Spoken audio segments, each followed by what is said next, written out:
जय श्री कृष्ण दोस्तों। जानेंगे कि श्री कृष्ण ने क्यों दिया था अर्जुन को गीता का उपदेश और क्यों महाभारत का युद्ध हुआ कौरवों और पांडवों के बीच। ये दो भाई थे लेकिन फिर भी इनके बीच युद्ध हुआ। क्यों हुआ? यह एक जो संपत्ति है, राज्य की संपत्ति है, उसके लिए हुआ। आजकल यह घर घर में ऐसा ही हो रहा है। दो भाई ऐसे ही लड़ रहे हैं जैसे कि महाभारत में कौरवों और पांडवों के बीच युद्ध हुआ था।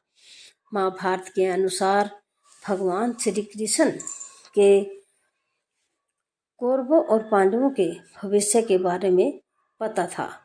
महाराज जो पांडु की मृत्यु के बाद धृतराष्ट्र अपने ज्येष्ठ पुत्र दुर्योधन को राजा बनाना चाहता था, लेकिन दुर्योधन का मामा शकुनी कौरवों को पांडवों के खिलाफ भड़काता रहता था।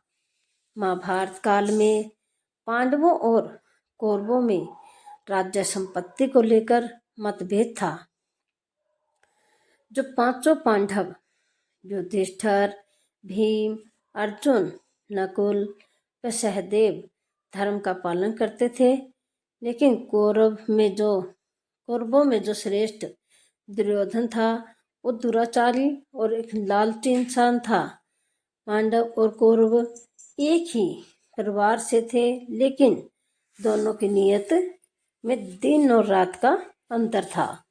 पांडु की मृत्यु के बाद धृतराष्ट्र अपने ज्येष्ठ पुत्र दुर्योधन को राजा बनाना चाहता था। दुर्योधन का मामा शकुनी कौरवों और पांडवों के खिलाफ भड़काता रहता था। शांति दूत बनकर आए श्री कृष्ण।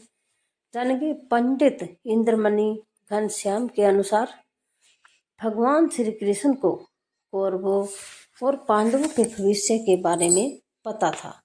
वे चाहते थे कि युद्ध न हो, इसलिए श्री कृष्ण स्वयं 3 बार शांति दूत बनकर आए और कौरवों और पांडवों के बीच सुलह करानी चाहिए, लेकिन दुर्योधन नहीं माना।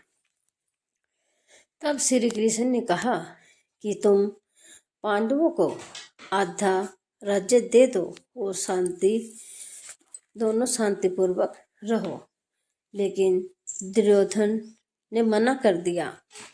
तब पांडवों ने कहा कि हमें राज्य की लालसा नहीं है, हमें केवल 5 गांव दिला दीजिए और पूरा राज्य चाहे दुर्योधन को दे। लेकिन दुर्योधन ने साफ इनकार कर दिया और कहा कि 5 गांव तो क्या, वह सुई की नोक जितनी जगह भी नहीं देगा। तो इस बार युद्ध का आगाज हुआ। दुर्योधन ने पांडवों से कहा कि अगर तुम्हें 5 गांव चाहिए तो कुरुक्षेत्र में आकर हमसे युद्ध करना पड़ेगा। हमें पराजित करके राज्य हासिल करना होगा। तब दोनों पक्षों में युद्ध का आगाज हुआ। भगवान श्री कृष्ण अर्जुन के रथ के सारथी बने। तब युद्ध भूमि में अर्जुन ने देखा कि उनके विपक्ष में उन्हीं का परिवार खड़ा है, उन्हीं के गुरु भाई बंधु हैं। इसलिए वह बोले कि यह तो अधर्म है, मैं अपने ही परिवार के साथ राज्य के लिए कैसे लड़ सकता हूँ। अर्जुन ने कहा कि हे माधव, मुझसे यह नहीं होगा। अपने ही परिवार के विरोध में खड़ा नहीं हो सकता। तो फिर श्री कृष्ण ने क्या उपदेश दिया जानते हैं? तब श्री कृष्ण ने कुरुक्षेत्र के मैदान में अर्जुन को उपदेश देते हुए कहा कि हे पार्थ, तुम्हें अपने क्षत्रिय धर्म का पालन करना चाहिए और एक क्षत्रिय की भांति अपने अधिकारों के लिए लड़ना चाहिए।